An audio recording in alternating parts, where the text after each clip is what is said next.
Mbote, Bandeko, Balandi, bonjour chez vous, bonsoir, tout dépendra de l'heure que vous allez nous suivre. Merci na attention Nabino, merci na confiance Nabino, vous allez pour les bâtir, pour accorder na émission Nabiso, vous allez pour s'entretenir de temps en temps, na basali ya Nzambe, pour na solo la masolo ya Bonzambe, encore une fois de plus, Mbote Nabino.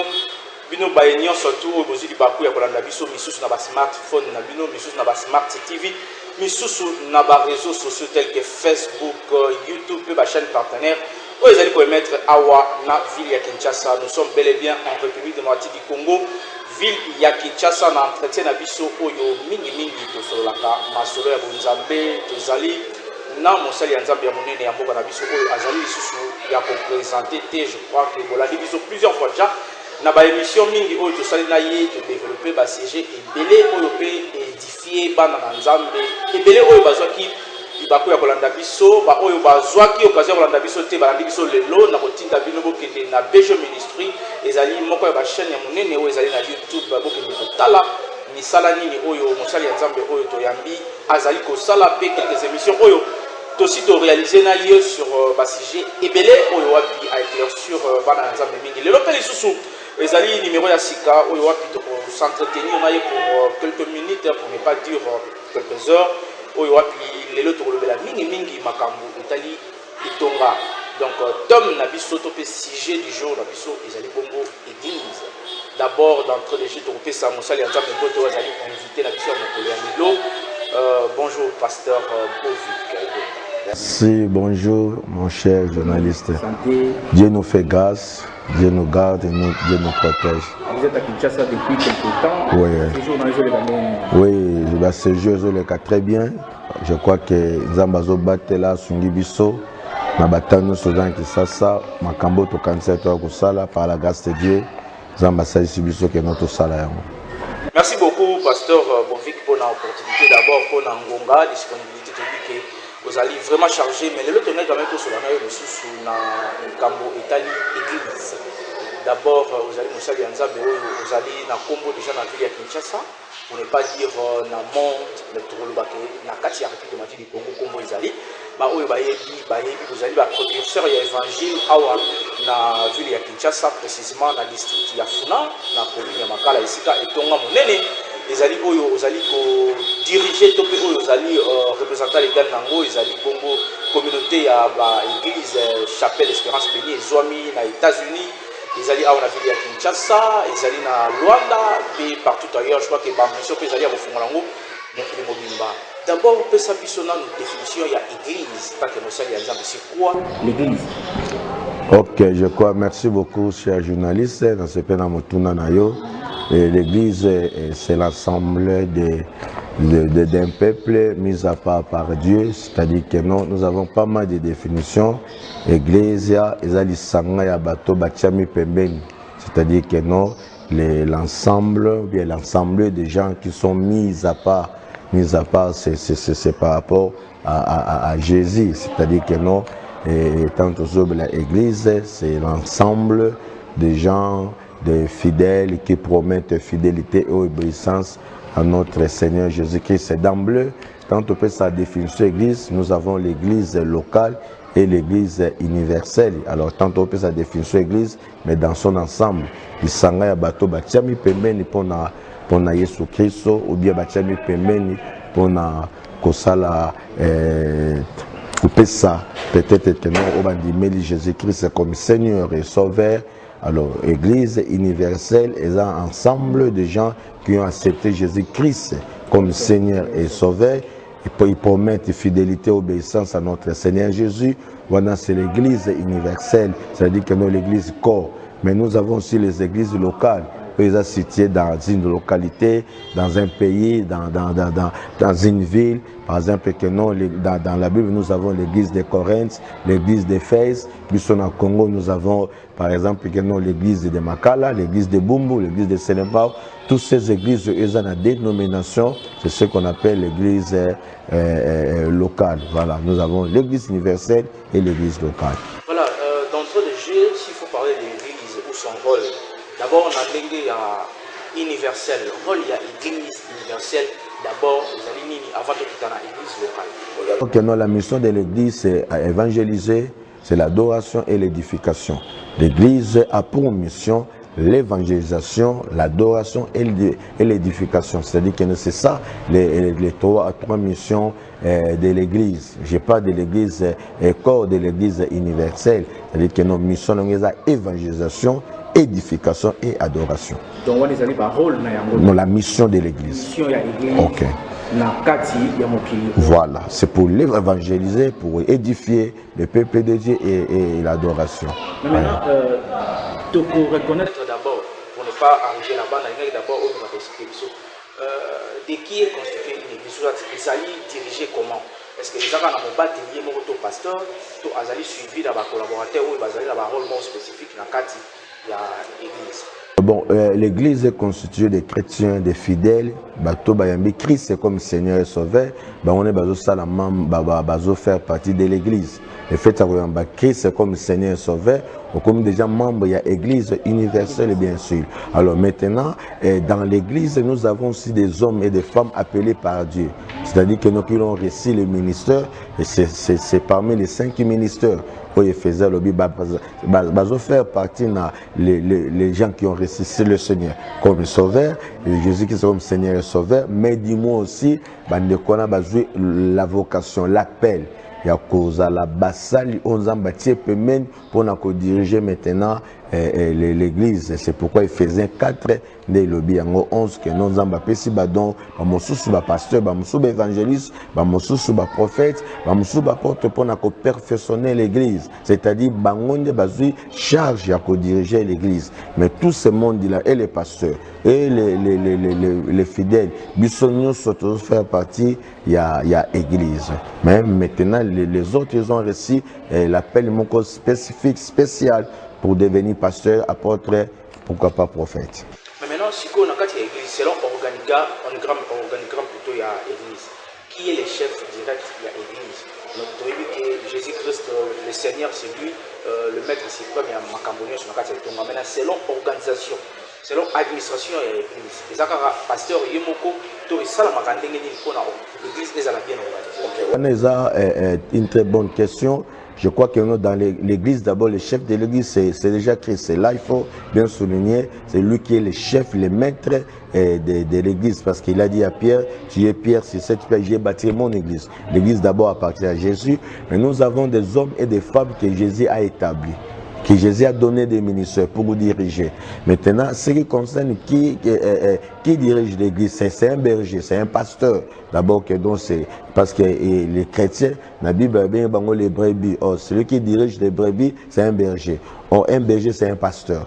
Alors, je crois que nous avons 5 ministères, mais le ministère qui dirige l'église, c'est le ministère pastoral. C'est un pasteur, un berger qui dirige. Or, dans les églises locales, je n'ai pas parlé de l'église universelle, l'église locale, chaque communauté, chaque église a son organisation. Il y a des gens au bazar, les pasteurs titulaires, les pasteurs adjoints et d'autres pasteurs auxiliaires, oui, collège des pasteurs, voilà. Mais il y a d'autres églises, nous avons seulement un pasteur accompagné peut-être de ses anciens, les diacres, et pourquoi pas d'autres serviteurs. Il y a aussi des églises où on travaille un collège des pasteurs, mais il y a un titulaire. Peut-être que dans chaque communauté, ils ont dirigé mais pour dire que non, c'est le pasteur, le berger qui dirige l'église. Mais l'organisation interne ne dépend d'une communauté à une autre. Merci. Choix il y a dirigeant pour accompagner pasteur dans la mission pour battre la bampate et ça c'est par le Saint-Esprit ou bien choix les déterminer dans le pasteur même aux fidèles va fonctionner et ça ok choix il y a sûr va dire que c'est le choix du pasteur. Pourquoi? Parce que les pasteurs c'est les bergers qui connaissent ces brebis et ils vont pas tenir au hasard.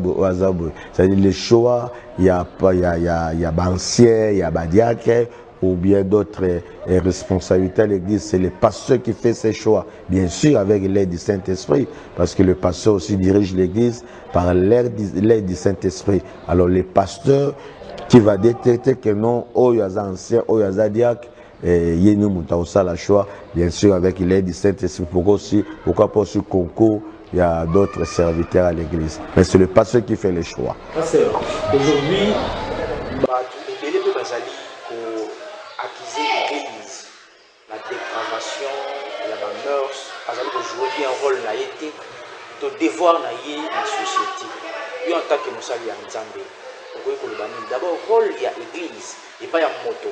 Nous, nous chrétiens, moto, nous, nous, être humain, où il y a l'église, rôle il y a l'église, et pas il y a moto, nous allons en mine. Tant le babongo, il ne faut pas, du moins, bazala street. Pourquoi? Parce que l'église joue un grand rôle. Pourquoi? L'église est là pour éduquer. L'église est là pour encadrer. L'église est là pour l'épanouissement de l'homme sur tous les domaines. Je parle de l'église et je suis sérieux avec ça. L'église joue un grand rôle. Il y a beaucoup de gens, si l'église est là quittée, na bambo canabiso ou bien partout ailleurs, je ne sais pas ce qui va cause à la banane. Parce que vous savez qu'il y a beaucoup de parents qui sont des démissionnaires. Par rapport à leur rôle, il y a éducation, il y a orientation, il y a peut-être que non, il y a qu'à diriger leurs enfants. Mais l'Église a récupéré même les rôles des parents, c'est-à-dire éduquer, orienter, encadrer. Alors, non seulement les parents, nous avons aussi la société. Je ne sais pas, la société aussi est démissionnaire par rapport à son rôle. Parce que nous avons des voyous et des gens peut-être que non, eux bazo sala makamnobi que non, baza batoyo mituna bangozo sala bienté, mais l'église a récupéré tous ces gens. Peut-être que nous la grande question que nous pourquoi tous ces phénomènes. Or l'église peut travailler toujours en collaboration avec l'État. L'église enseigne, l'église éduque, l'église instruit. Mais maintenant c'est à l'homme. Parce que l'Église fait son travail, maintenant c'est à l'homme aussi de prendre toutes ses responsabilités. Ce qui est vrai dans notre pays ou bien partout ailleurs. Laissez-moi vous dire, l'Église joue un grand rôle dans la famille, dans la jeune. Pourquoi pas aussi pas yabana? Parce que dans l'église, nous avons les codings, c'est-à-dire que nous, encadrement des petits-enfants, nous avons les adolescents, c'est pourquoi nous avons des départements de jeunesse dans nos églises, nous avons les départements des couples. Vous voyez que l'église est partout, c'est-à-dire nous avons aussi les départements de veuves, pourquoi pas des orphelins. L'église joue un grand rôle dans la société pour l'encadrement, pour l'orientation, et pour éduquer, pour instruire, pourquoi pas. Même si Mouta Sambela Gata comprend que non, ceux qui Mouta Bandio Sambela un changement. Pourquoi l'Église, ils ont joué un grand rôle dans la société et dans le monde. Pasteur, je voudrais que vous nous expliquiez un peu sur par rôle. Il y a 5 ministères, il y a 5 doctrines. Puisque les gens ont la confusion, il y a beaucoup de prophètes. Comme on a stade, il y a beaucoup de questions sur le phénomène que nous avons actuellement. Les pasteurs ont encouragé le voyage astral, le cabal juif, le mais dans la sélection de différence, il y a des pasteurs, 5 ministères, docteur, évangéliste, prophète. Explication, moi, différence, ni les allées de différencier, surtout 5 ministères, okay, merci beaucoup. Je crois que je commence par le pasteur. Le pasteur, c'est un berger, c'est celui qui paie les troupeaux. Il peut être les troupeaux. Mon toit, il a une responsabilité. Il y a un il y a des pasteurs, c'est lui qui paie les troupeaux. Ça, c'est le pasteur, c'est un berger. L'évangéliste a vu monsieur Pananzambe, il y a quoi évangéliser, gagner les âmes pour le Seigneur. C'est pourquoi Christ a l'effet de toutes les nations, les disciples. C'est-à-dire le rôle d'un évangéliste, c'est pour gagner les âmes, pour évangéliser. Ça, c'est important. Le rôle d'un apôtre, bien un apôtre, c'est qu'on est bâti. Là où il n'y a pas le nom de Jésus, il bâtit les églises, même un fondement. C'est-à-dire là où la doctrine de Christ n'est pas annoncée ou bien n'est pas compris, on a un rôle, il y a apôtre, aller partout pour bâtir le nom de Jésus, bâtir la doctrine. Mais maintenant, les docteurs, on a enseigner. Côté les sabbats, les fondements même de la doctrine. C'est-à-dire que non, un docteur appelé par Dieu, son rôle est d'enseigner le peuple de Dieu. Pourquoi pas aussi enseigner et d'autres ministres de Dieu. Les prophètes, maintenant, ce sont des hommes et des femmes que Dieu a établis pour d'abord annoncer les oracles du Seigneur. Un prophète n'est pas d'abord un voyant, mais c'est d'abord celui qui annonce les choses qui vont, les choses à venir. C'est-à-dire, Batoyo, Zamba Pesi Bango, grâce au Wana, a Pesi Bango, Makoki Wana, Yakoyeba ko prédire, Yakoyeba ko annoncer des événements futurs. C'est-à-dire que non, il peut le faire par des prédications, par des enseignements. En dehors, il y a la grâce, le prophète a de prophétiser et de faire d'autres choses. Mais ce qui est vrai, tous les 5 ministères, ils ont une particularité. Oyo bazo travailler un esprit à complémentarité, c'est-à-dire le prophète a besoin du pasteur, le pasteur a besoin de l'apôtre, l'apôtre a besoin de l'évangéliste. En réalité, si dans toutes nos églises on pouvait avoir tous ces ministères ensemble, ils appellent ma bête, mais ce qui est vrai, oui, ceux qui bangonio so bazana connaissance ya makambo tolobela. Ce basé la connaissance que nos mots évangélistes fonctionnent bien, vocation na sala oyo. Ngai prophète na sala oyo, ngai apôtre na sala oyo, ngai pasteur na sala oyo. Supposons que non, vous avez un pasteur, l'église est un docteur, c'est pas un docteur qui va diriger, ni un apôtre, mais c'est un pasteur parce que celui qui est le berger. Il y a pasteur, il y a un docteur. Caractéristique ni l'autre, c'est les 5 ministres, docteur face à la berger face à l'année, évangéliste face à l'année. Est-ce que n'engue batumo na misusu azala na rigueur net ba évangéliste pour na kupanza sango malamu ko kendelotea ko to bipe ba apôtre musu azala na apôtre mazaka l'église moko parce que qui apostolat ngo ezawaki. Ouais, maintenant c'est important. Vous savez les caractéristiques, d'abord un berger il faut dans la compassion des âmes. C'est pourquoi être un pasteur c'est pas un privilège, c'est une responsabilité. Et tu es pasteur, on sentit que non la compassion des âmes.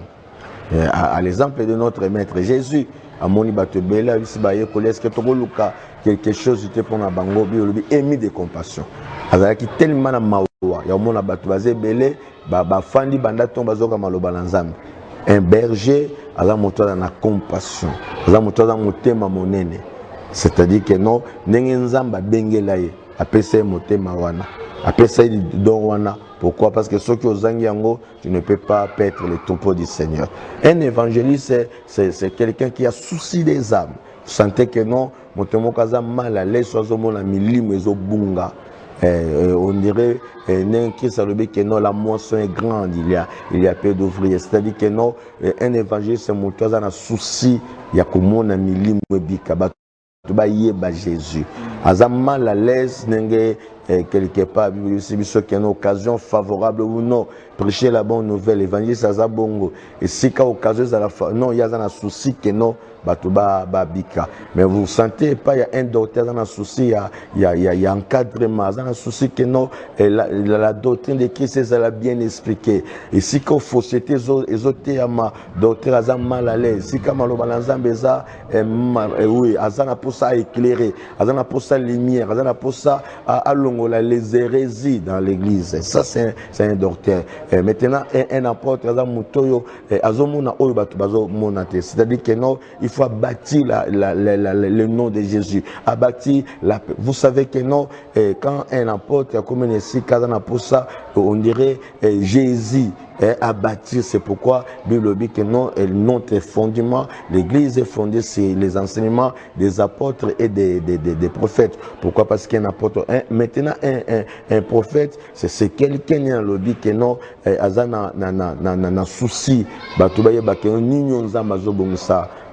pour lobby. Bien que le lot, il y a pas mal de dérapages, mais la vocation majeure d'un prophète, c'est de nous prédire les choses qui vont à venir. Aujourd'hui, il y a un phénomène moko, il y a mingi prophète, il y a un pasteur, il y a un combo mingi, il y a un voyage mingi, il y a un voyage astral. J'ai suivi un pasteur dans la TV, apôtre Paul à Sala Yango. Le voyage astral sali a s'est dédoublé à Longwe en même temps ça a na chapelle Espérance bénie, en même temps Azali pe na Mangembo.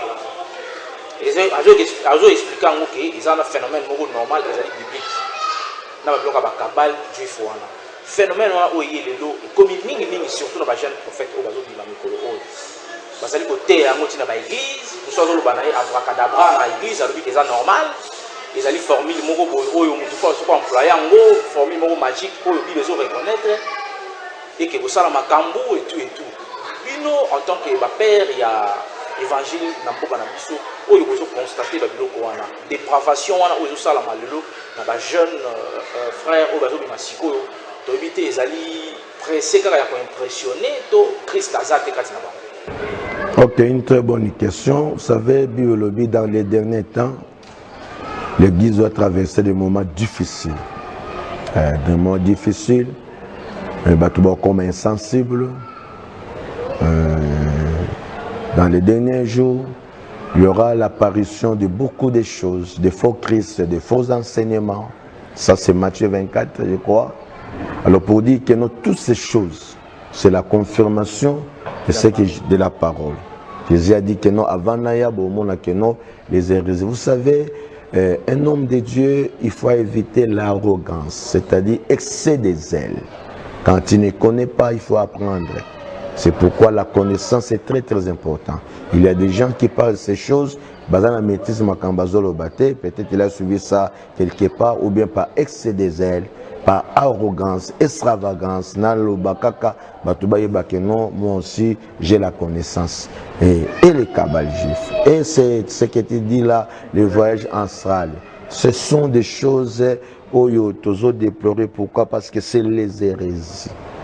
C'est les hérésies. Il n'y a pas, vous savez, la Bible s'interprète elle-même. Il ne faut pas prendre un verset de la Bible au salon doctrine. La Bible s'interprète à la verset dans l'Ancien Testament, on comprend que nous, dans le Nouveau Testament, aux explications. Dans le Nouveau Testament, on comprend que l'Ancien Testament est éclairé. Mais maintenant, nous avons des prophètes, nous avons des apôtres, des pasteurs, pour les versets dans Bango, pour appuyer, pour je ne sais pas moi, défendre leur position. Leur position, c'est-à-dire, quand un pasteur dit déjà que non, aujourd'hui je vais vous parler des choses que vous n'avez jamais attendu. Ça c'est déjà dangereux pour un pasteur. Il ne faut pas dire ça. Ça c'est excès des ailes, l'extravagance, l'arrogance et bomi ba ministère belé. Parce que tu veux faire voir que non, c'est moi qui, Bible lobby nous connaissons en partie. C'est-à-dire, voyage astral et les cabales juifs. Ce sont des hérésies. C'est pourquoi nous conseillons aux pasteurs, si Dieu est appelé, pasteur, évangéliste, apôtre, il faut ajouter à votre foi la connaissance. Et la théologie est très très importante pour un ministère de Dieu. Donc, nous pouvons dire que pour être un pasteur, comprendre bien la Bible, savoir bien l'interpréter, il faut faire nécessairement la théologie. Pourquoi pas? Bien sûr. Pourquoi c'est important? C'est indispensable. C'est vraiment. Pourquoi tu dis que tu parles de ces choses? Ouais, dans ça. Et du tout. Parce qu'un pasteur qui a la connaissance, parce que la connaissance, c'est qu'on éclaire. Il y a la mauvaise interprétation. Tu interprètes la Bible mal. Parce que vous interprétez mal, au côté c'est-à-dire que vous interprétez la Bible selon vous, selon votre lignette, selon votre coutume, selon votre compréhension. Or, la Bible s'interprète elle-même. Il faut connaître les principes, il faut connaître ces principes. C'est très très important. C'est pourquoi la connaissance et la théologie va vous apprendre beaucoup de choses. Nous conseillons, c'est Dieu qui vous a appelé. Nous sommes d'accord. Tu es appelé par Dieu, tu as reçu la vocation de la part du Seigneur. Mais cela ne t'empêche pas de faire la théologie. C'est très très important. C'est pour ton bien, pasteur. Ministre, évangéliste, pour ton bien. Merci, pasteur. Mais, Toko Tana, nous, l'église, comme nous l'avons dit tantôt, que l'église est allée ici, croire dans Jésus-Christ. Mais aujourd'hui, comment est-ce que quelqu'un peut reconnaître que ça c'est une bonne église et ça c'est une mauvaise église? La première des choses, il faut d'abord que notre Christ soit au centre. Et tout ce qui se passe à l'église va élever Christ. Dans l'adoration, dans les prédications, dans la présentation des orateurs, tout, Christ soit au centre. Et deuxièmement, il faut que la doctrine la doctrine de Jésus a enseigné, c'est-à-dire la doctrine du salut, les baptêmes, la repentance, tous ces éléments. Vous savez bien, mon frère, il y a des églises où il y a doctrine à salut longwa, doctrine à repentance longwa, enseignement c'est la retour de Christ les athées, enseignement c'est les baptêmes les athées, Saint Baliakate, je ne sais pas, église, non, il faut d'abord que non moto alinga ba que non esikane singana que nous sambela et loka libosa tout na question na nazamba ko l'église wana si c'est Jésus qui est au centre tant okota ayoka komba Yesu lo ba matangu nyonso oui komba Yesu lo ba matangu nyonso Yesu na adoration ya mibale il faut ba doctrine nyonso ba enseignement nyonso eza malamu pour moto voilà OK pour moto fanda ayeba que non moto akoyebaka que non mokili oyo nzambe muta salaki yango mokili oyo Adam salaki lisumu nzambe alenga po bateye makambo ya repentance bateye sali bateye Saint-Esprit bateye baptême bateye église ezali makambo to lobela bateye Yesu mokomosusa kozonga bateye makambo nyonso tango bazoti yango église comprendre que non église eza po baza na mission wana katikati na bango l'évangélisation l'édification et l'adoration. Et ça aussi, Motuya. Mais l'église, autant il faut comprendre que non, la liturgie est à respecter, c'est-à-dire les institutions. Jésus-Christ a tiré des sacrements, les baptêmes et la Sainte Seine. Quand l'église est bâtie sa batute, allez-y comprendre. C'est quelle église? Non. Il faut aller évangéliser et la Sainte Seine est important. Et nous avons des églises au Makambouane et à quand tu vois toutes ces choses, allez-y comprendre que nous avons église à fréquenter. Donc, pasteur, je peux dire que ce qui est église Wana, les église Moko, Bango, na solo na pasteur Wana, na travailler na église na pasteur Wana, le collaborateur na audiovisuel, je fais la communication de cette église, mais j'ai constaté une chose, l'église Wana depuis la Kenda, Bango Baliaka, communauté ça à Sainte-Sainte. Et une fois, par curiosité, je posais la question à Moussa Lianzambe et il m'a dit que Sainte-Sainte Baliaka est-ce que vous pouvez trouver ma campagne c'est biblique? Non. C'est pourquoi je dis que non, il faut ajouter la connaissance. Je vous dis que non, nous avons un sérieux problème. Vous savez, les pasteur, le ministre de Dieu, nous avons mutabengi tobo yangote. Mais loko kaka ya pas ces que non, alingi ko baki c'est loko te na dikolo ya fuana ye. Alingi boye bité. Oh, makambo wana elambolia magana butu, elia magana tongo. Ce sont des faux devants. Yesu alobi faites ceci en mémoire de moi. Voilà, c'est-à-dire que non, oui, c'est-à-dire que non, c'est à toi, c'est l'organisation de l'église. Tu peux faire ça le matin, tu peux faire ça le soir, tu peux faire ça, tout dépend de la circonstance de nos salango. Mais il ne faut pas dire que non, parce que Jésus-Christ a célébré ça la nuit, et nous aussi, non. Il faut interpréter, la Bible s'interprète, comme je disais tantôt, elle-même. Il faut faire entrer les versets dans son contexte pour nous interpréter. Non, c'est très clair. Il y a ce qu'église et l'amboté, et honorer même été maloba, et encore des recommandations. Allez faire de toutes les nations les disciples et faites ceci en mémoire de moi. Il parle du baptême et de la Sainte Seine. Je crois qu'il y a une opposition question baptême, puisqu'il est déjà au procès en haut. Mais maintenant, le lot, papa, ni les alliés que ça a été instabilité numérique et en cas de fidèle, basali stable. La plupart des bateaux bazar est stable et la solution, il y a des problèmes là-bas. C'est pourquoi un leader doit faire l'effort à poser de telles questions pour nanini bateau tique église nanga pour aller fréquenter d'autres églises. Ça c'est important. L'église catholique a fait ses études. Ils ont aménagé beaucoup de choses dans leur église. La prière, il faut faciliter tout. Un pasteur aussi qui nous fait faire ses études. Pourquoi? Méditation. Pourquoi? Alors, en dehors, il y a raison dans le lobby, manque d'enseignement, vie sociale à Batou, et ça, il y a leader, qu'est-ce que les gens bazolanda kuna au pan la réalité. Je ne peux pas faire les choses comme l'autre, mais je peux aussi m'adapter yango. Bo sali ba mécanisme ni sopo na osungaye ba maloba nanza mais pour lobby azala mon toza vraiment assis ya linga ngote. Oh Jésus sai ba yoko lui fait les assoir avant ba zo miracle ba fanda nan.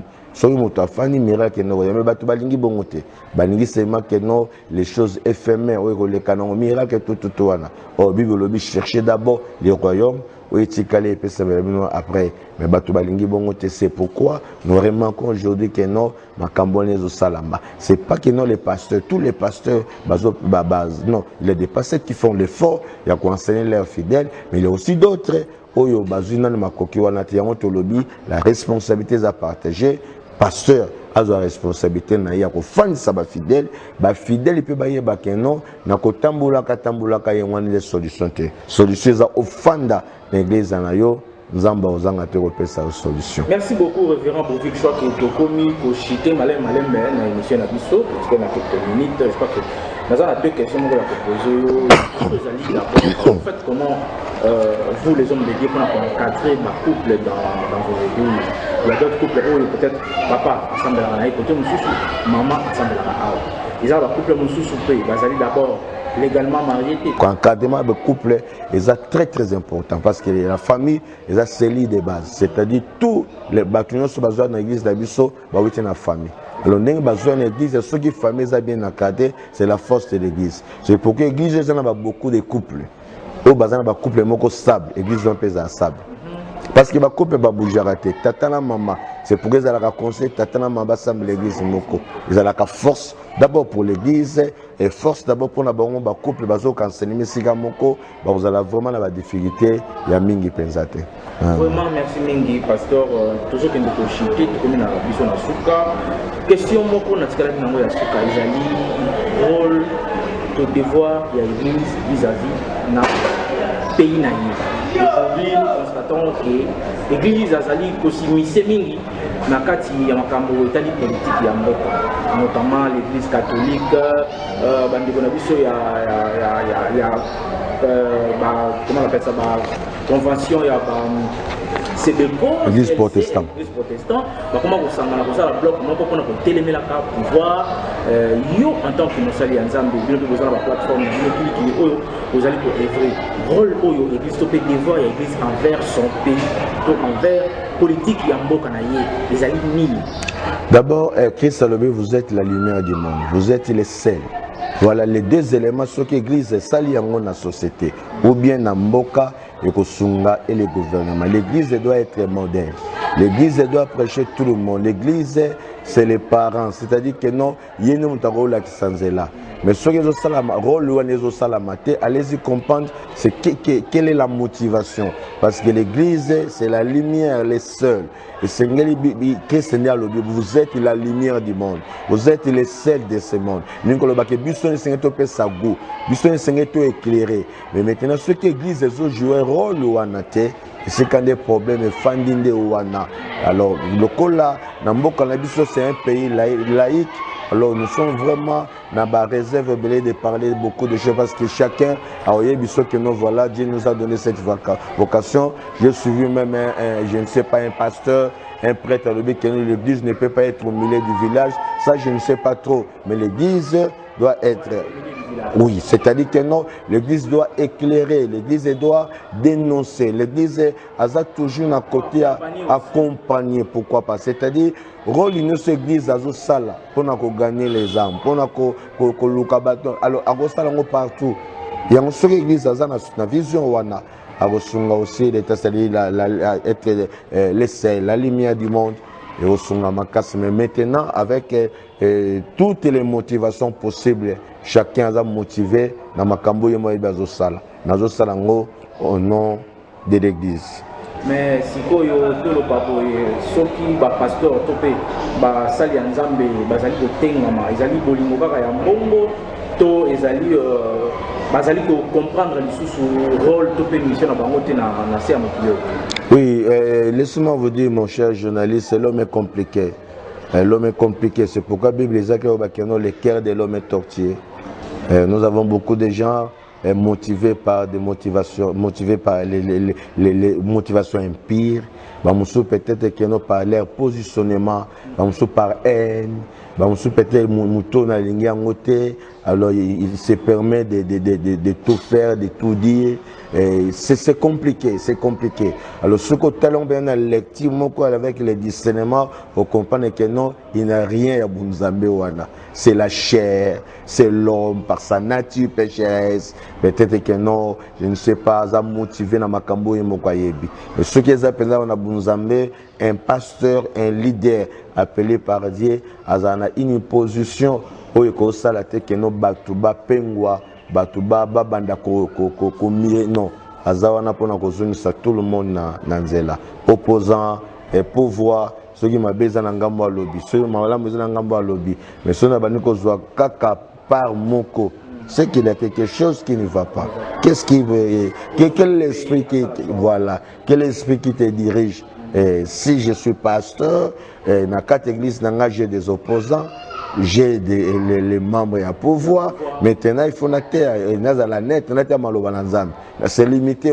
Chacun a sa part. Il y a des salama qui non, sur le pouvoir, qu'on nous baningate.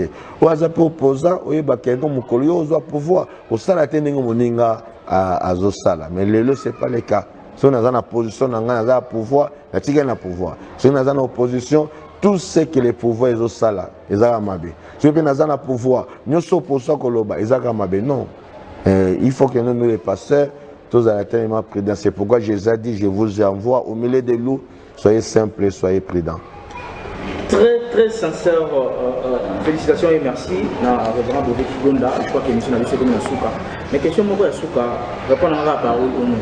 Les alliés possibles, pasteur, berger. Oh, ça dit qu'il y a 5 ministères où on a Atika et Tonga à sa politique.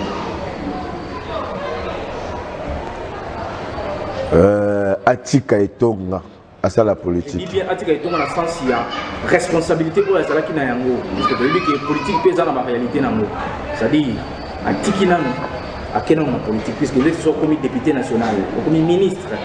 Je ne pense pas que vous en avez carnet d'adresse qui vous permet de faire mardi, de faire mercredi.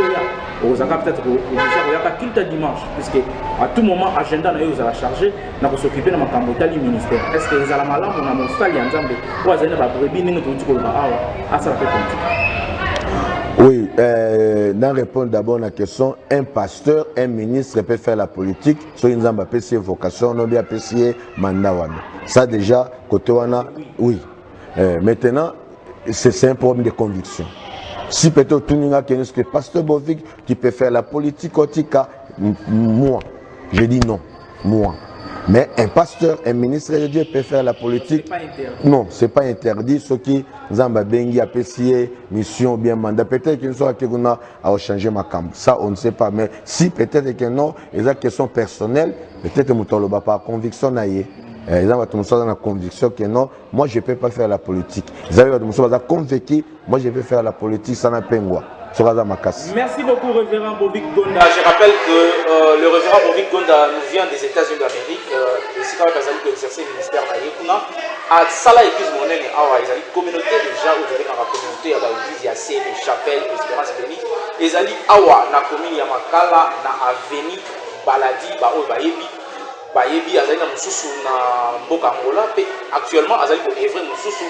Na États-Unis, Azali a pendant quelques jours, puisque on s'est lancé dans le qui est pendant quelques activités. Donc actuellement, Azali na biso awa na ville ya Kinshasa, à cause on a bientôt activité Azali pour Salema émission mon collègue le comme na soka na référent moi il doit souka par rapport à mon collègue on a vu que ba question ça qui délai pour exploiter mais mon maison qui moi il doit souka pour mon collègue le bana bana nzambe ni n'accord de Christ. Le bana souka exactement ce que dans l'église na yo tika l'église na yo. L'église de mon côté, ils ont un problème dans l'église locale. C'est-à-dire que non, l'église, oui, l'église de mon côté, l'église de c'est-à-dire que non, chaque église a sa mission, chaque église a sa vision. Si quand l'église nayo, ce que vous avez ensemble, je crois que le pamboli nayo et qu'il y a un c'est là où on a un pambolayo. On a eu ce que la salle ensemble, ils sont toujours combat pour payer, pour payer ça, pour payer ça, parce que Bible dit, et serviteur qui donne la bonne nourriture à mon peuple au temps convenable. Donc, sur le ça, le tobat la campagne dans l'église de l'Israël. Et nous avons tout, nous avons pas nous là, on est connu sur la ligne, sur le partout, où il va lancer cette émission. Que Dieu vous bénisse. Merci beaucoup, fidèles téléspectateurs. Grand merci, Nabino, surtout aux gens qui, occasion de la Nabiso. C'en est fini pour aujourd'hui. Nous vous donnons rendez-vous la prochaine fois avec un autre numéro.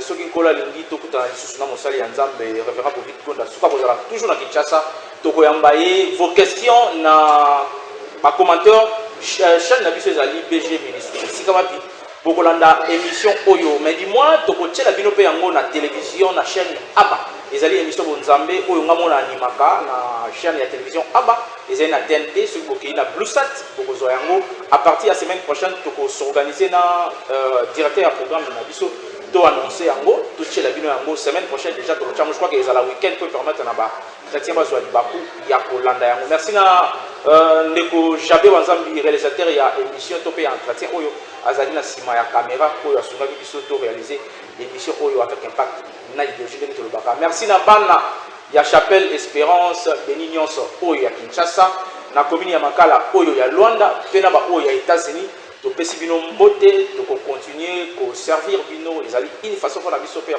la évangélisation ya ko contribuer na musala ya nzambe oyo na ndenge na biso nkolo abatela biso tukutena mikolo ezali koya bye.